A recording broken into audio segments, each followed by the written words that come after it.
Basic property of electric charge. हमने कल 2 point देखा था, आज इसमें हम 2 पॉइंट्स देखेंगे। शॉर्ट वीडियो है तो शॉर्ट में हम शॉर्ट की तरह देखते हैं। थर्ड पॉइंट क्या कहता है कि चार्ज कभी भी इंक्रीज नहीं होता है, डिक्रीज नहीं होता है। तो फिर चार्ज होता कैसे है? तो हमारा आंसर क्या होगा कि चार्ज होता है, चार्ज क्रिएट होता है, लेकिन कैसे? ये हम एक बात बता रहे हैं आपको, चार्ज कहीं बाहरी दुनिया से नहीं आता है। नेचर में जो चार्जेज हमारे पास हैं, जब हमारा 2 एटम्स आपस में कोलाइड्स करता है, स्ट्राइक करता है या कोलाइड्स करता है, तो रबिंग के चलते जो इलेक्ट्रॉन्स ट्रांसफर होते हैं ना, उससे जो चार्ज होता है ना, उस चार्ज को हम क्या करते हैं? ट्रांसफर करते हैं ना। ट्रांसफर कर रहे हैं इलेक्ट्रॉन्स का, तभी चार्ज क्या हो रहा है?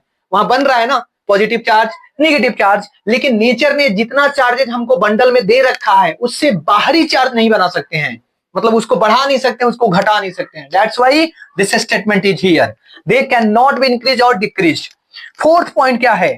Isolated electric charge. आइसोलेटेड का मतलब क्या होता है? सिंगल, यूनिट वाला, मतलब अकेला कोई electric charge can neither be created nor be destroyed. यहां पर हमने बढ़ने और घटने के बारे में बताया था। फोर्थ पॉइंट में हम उसको क्लियर किए हैं आपके लिए कि आइसोलेटेड इलेक्ट्रिक चार्ज हमारा बन नहीं सकता है, क्रिएट नहीं हो सकता है, डिस्ट्रॉय नहीं हो सकता है, ये सिर्फ ट्रांसफर्ड होता है। जैसे यूरेनियम का ये वाला क्या है?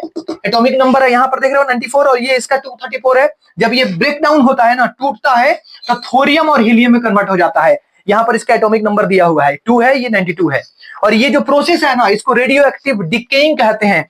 रीजन क्या होता है? एग्जांपल आप ले लो, एटम बम में एक्चुअली में क्या होता है? एटम बम में जब हम एम मास को डिस्ट्रॉय करते हैं, है ना, एम मास को जब डिस्ट्रॉय करते हैं ना, तो मास में क्या है? उसके चार्ज भी होते हैं ना, तो चार्ज भी डिस्ट्रॉय हो जाता है।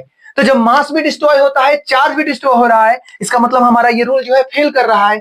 तो हमने ये चीज सोचा कि हमारे नेचर में जिस तरह से इलेक्ट्रॉन होता है, उसी तरह से न्यूक्लियस के इनसाइड में एक पॉजिट्रॉन होता है ना। एक इलेक्ट्रॉन हो गया और एक पॉजिट्रॉन हो गया। इलेक्ट्रॉन का जो भी मास होता है, पॉजिट्रॉन के मास के बराबर होता है ना।